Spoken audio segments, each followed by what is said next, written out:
కారం రంగు రుచితో ఉంటుంది. ఆచి మిరపపొడి అదరగొట్టే కారం రంగు రుచి.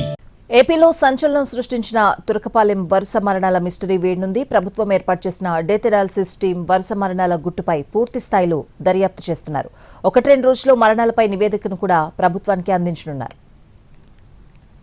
గుంటూరు రూరల్ మండలం తురకపాలెంలో 5 నెలల్లో 29 మంది చనిపోయారు.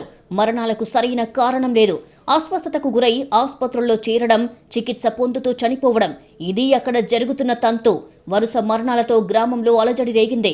అధికారులు రంగంలోకి దిగారు. వరుస మరణాలకు కారణాలను కనుగొనే ప్రయత్నాలు ప్రారంభించారు. ప్రైవేట్ ఆసుపత్రిలో చికిత్స పొందుతున్న తురకపాలెం గ్రామస్తుని పరీక్షించినప్పుడు మెలియాయిడోసిస్ బ్యాక్టీరియా వల్ల ఇన్ఫెక్షన్ కు గురైనట్టుగా తేలింది. దీంతో ఈ అంశంలో మరింత లోతుగా దర్యాప్తు చేస్తున్నారు అధికారులు. వైద్య ఆరోగ్య శాఖ అధికారులు గ్రామంలో పర్యటించారు. మృతుల కుటుంబ సభ్యులతో మాట్లాడారు. తురకపాలెం మరణాలపై పూర్తి స్థాయిలో సమాచారం ఇవ్వాలని మంత్రి సత్యకుమార్ ఆదేశాలు జారీ చేశారు. తర్వాత సీఎం చంద్రబాబు కూడా తురకపాలెం ఘటనపై హెల్త్ ప్రొఫైల్ సేకరించాలని ఆదేశాలు జారీ చేశారు. దీంతో Guntur GGH, medical college, AIIMS డాక్టర్ల బృందాలు రంగంలోకి దిగాయి. Indian council of agriculture research కు అనుబంధంగా ఉన్న శ్రీ బయో ఎస్థెటిక్స్ సైంటిస్టులు కూడా రంగంలోకి దిగారు. ఎన్సీడీసీ బృందం కూడా గ్రామానికి వచ్చింది. గ్రామంలో అనుమానితుల బ్లడ్ శాంపిల్స్ సేకరించారు. తురకపాలెం మరణాలకు కారణం తెలుసుకునేందుకు డెత్ అనాలిసిస్ టీం కూడా దర్యాప్తు మొదలుపెట్టింది. డెత్ అనాలిసిస్ టీంలో జీజీహెచ్, ఎయిమ్స్, ఎస్పీఎస్ సభ్యులు ఉన్నారు.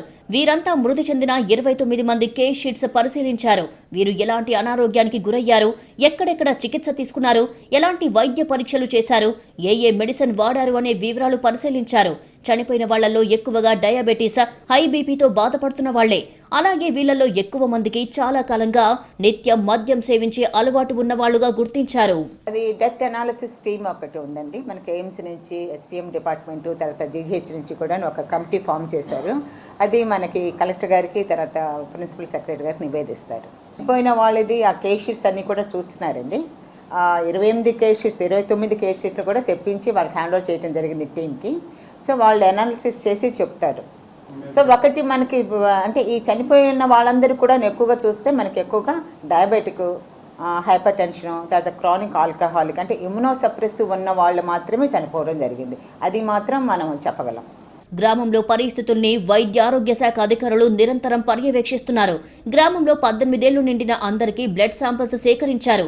41 రకాల పరీక్షలు చేస్తున్నారు. మెలియాయిడోసిస్ బ్యాక్టీరియా ప్రాణాంతకం కాదని, 6 వారాలు మందులు వాడితే కోలుకుంటారని చెబుతున్నారు వైద్య నిపుణులు. మొత్తానికి తురకపాలెం వరుస మరణాల మిస్టరీ దాదాపు వీడినట్టే కనిపిస్తోంది. డెత్ అనాలిసిస్ టీం నివేదికలో పూర్తి విషయాలు వెల్లడయ్యే అవకాశముంది.